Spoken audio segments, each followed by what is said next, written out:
ياسين بونو مطلوب بقوة في هذين الناديين الأوروبيين. إخواني أخواتي محبي توك توك سبور، مرحبا بكم معنا. ما تنسوش الاشتراك في القناة ديالتنا لتشجيعنا على تقديم المزيد.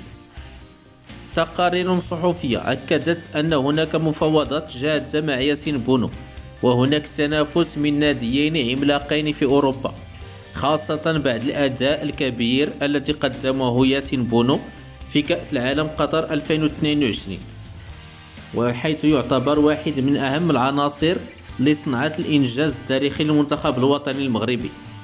وفي هذا الصدد ذكر موقع فوت ميركاتو أن النادي بايرن ميونخ الألماني ومانشستر يونايتد الإنجليزي دخل في مفاوضات جادة من أجل التعاقد مع الدولي المغربي ياسين بونو، حيث يبحث بايرن ميونخ عن حارس مرمى ليعوض إصابة الحارس الأساسي مانويل نوير بكسر في ساقه الشهر الماضي.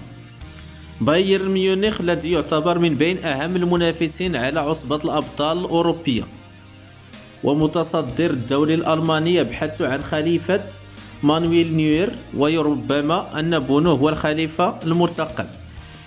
فيما ذكرت بعض المصادر أن مانشستر يونايتد الإنجليزي دخل على الخط أيضا ويسعى للتعاقد مع بونو خلال هذه الانتقالات الشتوية تمهيدا لرحيل دخية، ربما الذي رفض تجديد عقده مع الشياطين الحمر.